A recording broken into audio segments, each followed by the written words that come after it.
According to the HR Guide, the Ninth Circuit, Judge Kanowski recognized it is a sobering revelation that every woman who has spent time in the workforce in the last 2 decades can tell at least one story about being the object of sexual harassment.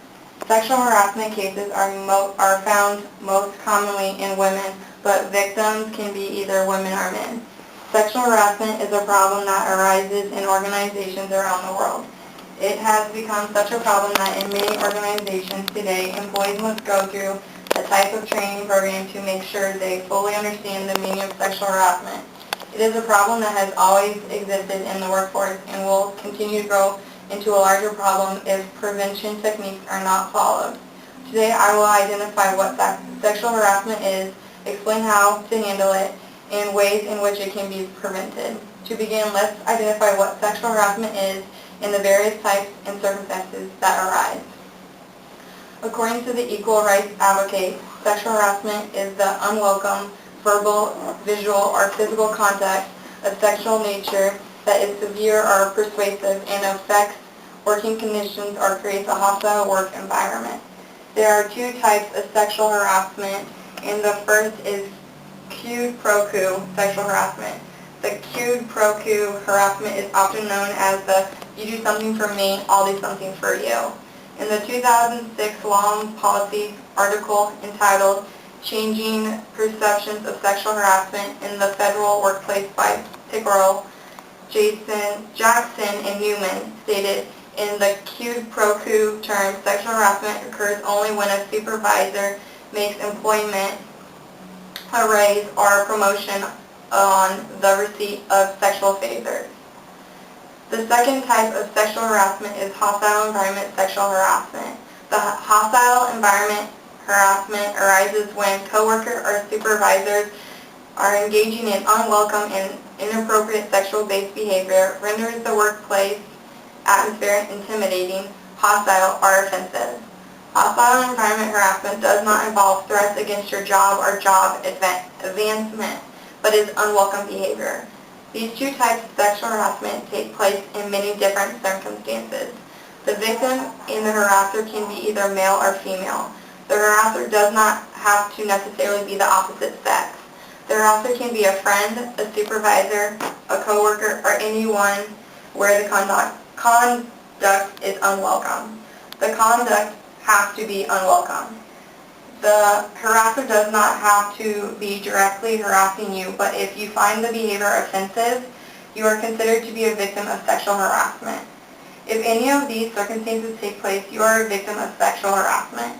Now that we know how to distinguish what sexual harassment is, let's look at the different approaches you can take to solve sexual harassment. Many victims of sexual harassment struggle with deciding the best solution to address their problem. Each case is different and should be handled differently. According to the Equal Rights Advocate, you should use the following solutions. Make sure the harasser knows that you are uncomfortable and say no. Document every detail about the situation, such as taking notes on the dates, time, and places. Make sure that you don't keep the documentation at work, but that you keep it in a safe and secure place. You should make sure that the report of sexual harassment. If your company has a human resource department, make sure you inform them of the situation and seek guidance on how the sexual harassment situations are handled within the company. Use your company's procedures for handling sexual harassment cases. It should be stated in the company's policy handbook. If none of the above work, file a report to a government agency such as the Equal Employment Opportunity Commission. File the report as soon as it happens. Many agencies have deadlines regarding the date between when the case is filed and when the sexual harassment took place. Sexual harassment is a serious problem that can be prevented if the right actions are taken before the problem exists. Organizations should take all procedures necessary to preventing sexual harassment from occurring. Companies should create a detailed policy on sexual harassment that distinctly establishes what actions the company will take when sexual harassment takes place. The policy should clearly establish the penalties of conducting sexual harassment. It should also include the various steps of employment It should also include the various steps employees should take if they are a victim. Make sure to stress to employees that all reports will be confidential. It is common in sexual harassment cases for victims to feel fearful of reporting the incident because they fear that they will lose their job or the victim may be humiliated of the situation. To make victims feel comfortable, it is very important to stress confidentiality. The policy should also include contact information for government agencies. Victims often will not feel comfortable talking to people they know about the context and would feel more comfortable reporting to a government agency. Another approach to prevent sexual harassment is to create a detailed training program defining what sexual harassment is and allow employees to ask questions. It is important that employees know exactly what sexual harassment is and what actions will be considered sexual harassment. Make sure to provide examples of behavior that will not be tolerated. It is also vital to provide suggestions in which employees can prevent it. For example, flirting with other employees may seem innocent, but one employee may read the signals completely different than the other employee.